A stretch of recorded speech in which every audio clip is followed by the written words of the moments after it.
Ötən illər hibrid və elektrik avtomobillərinə tətbiq olunan vergi güzəştləri bazarda canlanma yaratmışdı. Lakin Azərbaycan Respublikasının 2026-cı il dövlət büdcəsi haqqında qanun layihəsinə əsasən bu ildən hibrid və plug-in avtomobilləri üçün vergi güzəştləri ləğv olunub. Qeyd edək ki, yalnız tam elektrik mühərriki ilə işləyən avtomobillərin idxalı və satışı əlavə dəyər vergisindən azad ediləcək. Bu güzəşt mexanizmi isə 2026-cı il yanvarın 1-dən başlayaraq 1 il müddətinə qüvvədə olacaq. Yəni tam elektrik mühərrikli avtomobillərə tətbiq edilən güzəşt gələn il ləğv ediləcək. Bəs bu dəyişikliklər avtomobil bazarına necə təsir edəcək? Avtomobillərin satışında qiymət artımı gözlənilir. Hər bir avtomobildə 18% qiymət artımı nəzərdə tutulur. Changan A05 misal üçün tutalım ki, hal-hazırda 25 min manatdırsa, bunun invoice qiyməti və logistika qiymətinin 18% üzərinə gələrkən təqribi ortalama 30-31 min manat civarı qiymət təşkil edəcəkdir. Sizcə bu satışa necə təsir göstərəcək? Yəni insanlar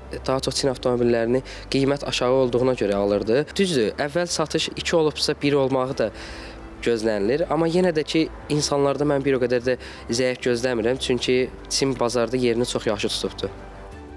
Avtosalonlarda çalışan satıcılar yeni qaydaların avtomobil qiymətlərini artıracağını bildirsələr də, bazarda fəaliyyət göstərən satıcılar ciddi bahalaşma gözləmədiklərini deyirlər. Onların fikrincə, hazırda yerli bazarda avtomobil bolluğu qiymətlərin kəskin artmasına imkan vermir. Gömrükdə rüsumlar dəyişsə də qiymət qalxımı olmayacaq. Hələ ki, yerli bazarda maşınlar çoxdur ölkədə. Bizdə köhnə qiymətlərdir, dekabr ayında olan qiymətlər, hal-hazırda həmin qiymətlərlə satış aparırıq. Bunun səbəbi əvvəldən gətirməyinizdir? Xeyr, əvvəldən gətirməyimiz deyil.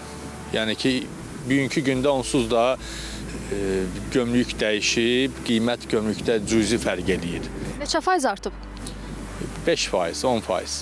Toyota Corolla Cross var. Biz onu satırdıq 38 min, 37 min 500, 38 min 500. İndi hal-hazırda 39 min 500-dən aşağı satmırıq. 39 min 500. 500 manat, 700 manat, 1000 manat fərqi var. O da əgər satış olmayandan sonra yenə köhnə qiymətlər olur. Lakin alıcılar isə bildirir ki, qiymətlərdə artım müşahidə edilir. Sizcə Çin avtomobillərinin satışında artım müşahidə olunur? Bəli, olunur. Elə bu söhbət çıxandan qiymətlər qalxdı.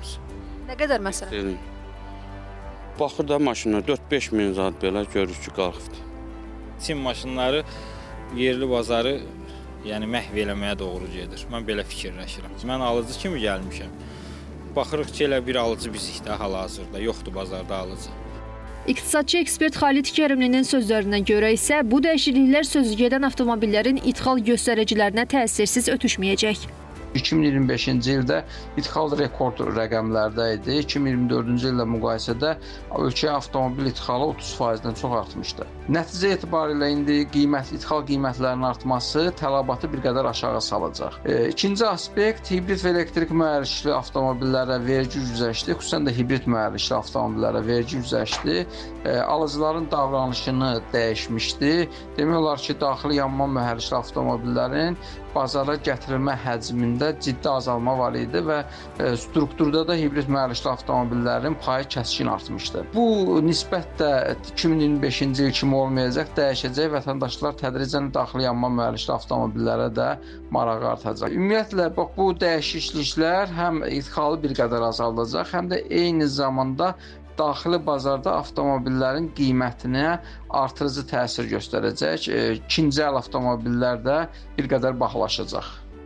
Azərbaycan Avtomobil Dilerləri Assosiasiyasının sədri Eyyub Əliyev isə bildirir ki, Çindən Azərbaycana gətirilən avtomobillərin bir çoxu rəsmi diler vasitəsilə yox, paralel idxal, yəni alverçilər vasitəsilə gətirilirdi. 0 kilometraj göstərilsə də bu avtomobillər əslində Çinin özündə dövlət qeydiyyat nişanı almış, yəni ikinci əl sayılan avtomobillər idi. Bu kimi insanlardan avtomobil alan insanlar dələduzluq halları ilə qarşılaşırdılar və artıq həmən şəxslər görəcəklər, biləcəklər ki, artıq avtomobil sifariş verdikdə bir avtomobil ölkəyə minimum 6-7 aya gələ bilər və burada həmin avtomobillərin qiymətlərində də artım olacaq. Ümumiyyətlə bazarda gedən proseslər avtomobillərin qiymətlərini artırır.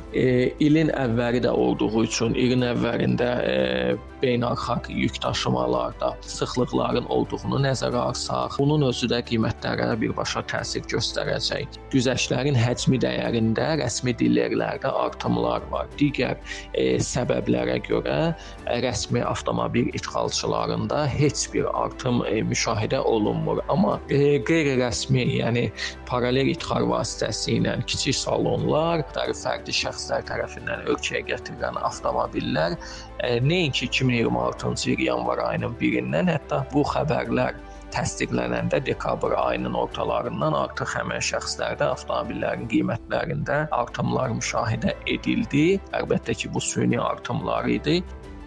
Nəticə olaraq vergi güzəştlərinin ləğvi avtomobil bazarında qiymət artımı və tələbatın müəyyən qədər azalması ilə müşayiət oluna bilər. İkinci əl avtomobillərin qiymətlərində isə artım ehtimalı var. Bununla yanaşı bazarda hibrid avtomobillərinin payının azalacağı, daxili yanma mühərrikli avtomobillərə marağın isə tədricən artacağı proqnozlaşdırılır.